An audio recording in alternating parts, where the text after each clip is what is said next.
જય શ્રી કૃષ્ણ બધાને, જય દ્વારકાધીશ. તો ભાઈ આજે તો શું કે મારો એકચ્યુઅલી પોપટ થઈ ગયો, કેમ કે હે ને મારે જુનાગઢ આવવાનો હતો. મેં બામાવાડાથી નક્કી કર્યું કે બંસીને આજે કેવું નથી કે હું બામાવાડા આવું, જુનાગઢ આવું. તો રસ્તામાં વાત કરતો ક્યાં જાઉં, હું કેશોદ જાઉં, ગોવિંદ પાસે મારે કામ છે.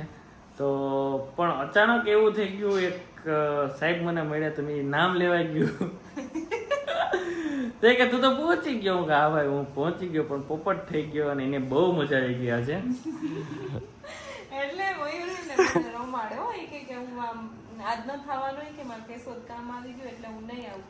મને એમ કે હાચન નહીં આવે એમ વાત કરતા હતા. ઈ પહોંચી ગયા સામા ગયા મારા એક સર મળ્યા. ઈ કે જો ઓલા સર જાય. મેં કીધું ઈ સર તો જુનાગઢમાં જ હોય, ઈ ક્યાંથી બીજે જાય? એટલો મયુરનો મોટો પોપટ થયો. અરે તારે હું હાવ હું મજા આવી. મારો હાવ પોપટ થઈ ગયો. બાકી તો બધું પરફેક્ટ હાલતું હતું ત્યાંથી નીકળો એટલે બધું મેં પ્લાનિંગ કરી લીધું હતું કે આમ કેવું ની માની ગઈ હતી, પણ સાડું પોપટ હો ગયા. મયુરનો કોઈ દી ઈ સરપ્રાઈઝ કે એવું ઈ ન થાય જ નહીં. ઈ હંમેશા એવું બધું ફ્લોપ જ જાય. તમે ટ્રાય કરી કે નહીં? ઈ તું કે ટ્રાય કરી પણ કાઈ ભેગું સક્સેસ નથી થતો. ઈ વાત અલગ છે કે ટ્રાય કરી કે નહીં. ટ્રાય કરી જો અને આ જો હીરવાઈ ક્યારની વાટ જોઈ કઈ કાના ભાઈ આવે.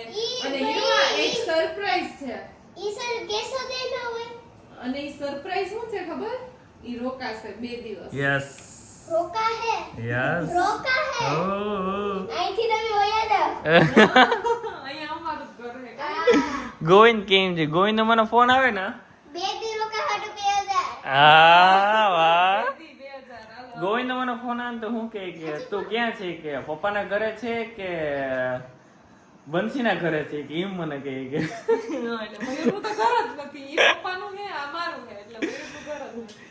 કે પપ્પાના ઘરે હે કે અરે એવું કે યાર તું તો મારો પોપટ કરી. પણ અત્યારે મને એમ હતું કે મયુર હું કામ નહીં આવે, કારણ કે મને એમ કે આઈપીએલ હાલે ને એટલે મયુરમાં એમાં એટલો ઇન્ટરેસ્ટ છે કે મને એમ થાય કે કદાચ આઈપીએલ જોવાની વાત. અમારે અહીંયા પ્લાનિંગ જ હતો ગોવિંદની ઓફિસે બધું, પણ ફ્લોપ રહ્યો.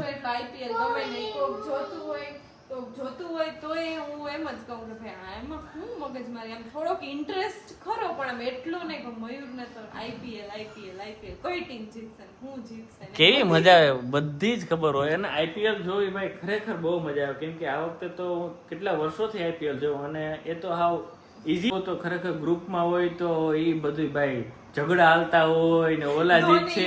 ધોની ને વિરાટ માટે તો આમ બધાય બાધી પડે કે નહીં આ જીતશે ને મયુરનું સાચું પડે prediction. આપણું 100% લગભગ તો સાચું જ હોય. અને એની સાથે તમે ભાઈ મજાક કરતા હે ને તમે બોનસ પણ મેળવી શકો, અને એ છે વન વિન વેબસાઇટ. ઓકે, તો એટલે તમને વધારે મજા આવે કા? તો ભાઈ તમે જે મજા લ્યો છો આ બધાય માટે આપણે ઈ કરી શકીએ 100%. નીચે ડિસ્ક્રિપ્શનમાં અમે લોકો લિંક આપી દઈએ છે, તો તમે ત્યાં જઈને રજીસ્ટ્રેશન કરી શકો છો. તમારી ફેવરિટ ટીમ છે એને તમે ચીયર અપ કરી શકો છો, એના માટે સપોર્ટ કરી શકો છો, પ્રિડિક્શન કરી શકો છો કે કોણ જીતશે, અને એ બોનસ પણ મેળવી શકો છો. તો લિંક છે એ અમે નીચે ડિસ્ક્રિપ્શનમાં આપી દઈએ.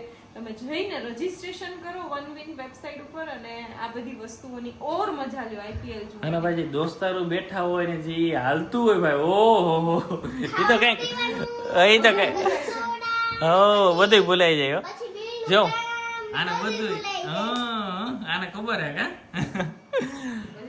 તો ચાલો થોડીક વાર અમે બધા પણ મજા કરીએ, આઈપીએલ જોઈ લઈ. ચાલો તો અને બામણવાળાની જે ક્લિપ લીધી છે ને થોડી Yes. આગળ ઈ જોડી દઈએ આજના ચાલો. વિડીયોમાં. અને હવે તો ભાઈ મયુર રોકાવાના છે 2 દી. તમારે કેટલું કામ છે કે ઘણા બધી જગ્યાએ જવાનું છે. ઘણા પ્રમોશન પણ કરવાના છે કા. પ્રમોશન કરવાના છે, ઘણું બધું કરવાનું છે. મજા આવશે તમને વિડીયો જોવાની. તો જોઈ લો પેલા આગળનો પાર્ટ અને રજીસ્ટ્રેશન કરવાનું ભૂલતા નહીં. અમારો ટાઈમ થઈ જાય. હા તો ભાઈ મસ્ત સવાર તો થઈ ગઈ, બપોર પણ થઈ ગઈ, અને હું આજે તો સાવ શાંતિથી એમ નિરાતે ઉઠ્યો હતો. તો સવારે મારા ભાઈ કેવા કે લાઈટ પણ જતી રહી. ક્યાં હીરવા?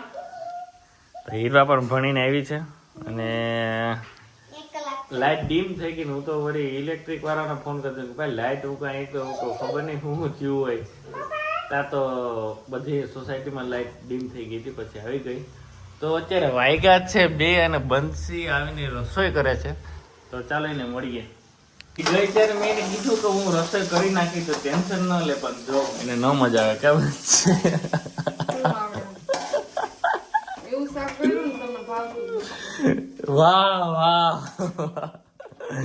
એટલે ખીજ ઉતારે એમ મારા ઉપર. હે તો હું નીરો હોય તો અમારે બધું હાલી જાય. મોયરો હોય તો કઈ હાલે નહીં. કઈ એડજસ્ટ ન થાય ને એટલે બેટા આવડાથી. ઓ ગાઈસ આ મોયર ખાવ. એ આવી ને તો ધૂમ થઈ ગઈ ધૂમ. ઓકે બેસ તો થોડીક વાર. અરે મારે રસોઈ કરવી ને આમ છે ને તેમ છે. કાનો બેઠી તો કરી રખાય રસોઈ તો. મેં તો કીધું કે હું કરી નાખું બધું કે નહીં નહીં નહીં નહીં કે રેવા દેજે. હેરાન નથી થવું તારે એટલે ચાલ્યા રાખે. ના ના મને ખબર તને ભૂખ લાગી ને અડાઈ નહીં અત્યારે ના આમ કરીને તો એને ઓલું થાય. લાગે નહીં આ કેવાનું શાક બનાવી તો કે ઘણા બધા. અરે તારે આ અખતરા કરવાના છે મારા ઉપર. વખત રાખે ને એ હોય જ. જોઈ દો દિવસ પછી થાય. કેટલા દિવસમાં કેટલા શું હાલે બાકી શાંતિ. તો ચાલો પછી થોડીક વાર પછી આપણે મારા સાડુભાઈ નું ફેસ રિવીલ કરવાનું છે. ઘણા કામ છે હો. પ્રમોશન કરવાના છે. સારું ભાઈ, બહુ સારું ભાઈ. ઘર નાખે બધુંય કામ હોય બાકી રાખે. એક કામ કરી નો રાખે એમ નહીં કે હાલો આપણે કરી રાખીએ. પણ બીજું તો શું કરું અહીં કઈ. પ્રમોશન નું નહીં એ બાકી જ રાખે મારા હાથ બધું. એ તો પણ હારે જવાનું હોય તો કઈ હીરો ઓલામાં ધાણા આઈસો લઈ લો તો. સારો તો ક્યાં બતાવતો હું કઈ દેખાય નહીં. તો કેમ વિશ્વાસ આવે કે તું ધરી ગઈ કઈ પ્રૂફ તો હોવું જોઈએ ને. કહો મને. કહો? તો ચાલો કહો? નહીં નહીં તો ચાલો ફટાફટ જમી લઈએ. અને આ તીખું અમારામાં તીખું અને મોરું ખાવું. એવું સરસ. ચાલો તો ફટાફટ હવે જમી લઈએ અને પછી ઘણા કામ બાકી છે પેન્ડિંગ છે એ કરીએ. ભાઈ અમે થઈ ગયા છે રેડી અને જવાનું છે ખરીદી કરવા સગાઈની. અત્યારથી યસ હરખ તો હોય ને મયુરનો બહુ વરખ. મોટા જમાઈનો. એટલે હવે જોઈએ હવે શૂઝ ને એવું લેવાનો વિચાર છે તો એવું થોડી થોડી વસ્તુ લેતા જાય. તો આમ તો મેરેજમાં ને એમાં લીધું તું પણ હવે મયુરને તો પાછું લેવું પડે બધું એટલે લેવું જ પડે ને. તો જઈએ. પણ ઈ પહેલા આજે અમે કાલે પ્રોમિસ કર્યું હતું કે ભાઈ આજે ફાઇનલી ફોટા તો મૂકી જ દેશું કારણ કે દીસુએ હજી એને એકાદ દિવસમાં બોલાવશે કે હવે ક્યારે બોલાવે. ઈ અમને રમાડે કે નહીં ઈ નથી ખબર પડતી. કારણ કે એમાં એવું થાય કે હજી થોડુંક નવું છે તો બધા થોડુંક શરમાતા હોય કે અનકમ્ફર્ટેબલ હોય પણ મેં કીધું કે ભાઈ અમારી યુટ્યુબ ચેનલ હાટું એટલું તો કરજો એટલે એ લોકો કરશે. એટલે આજ ફાઇનલી તમે જો કે થંબનેલ જોયો જ લીધી અને એમાં ફેસ જોયો જ લીધો. અને એ ત્યાં જોબ કરે છે કચ્છમાં જ.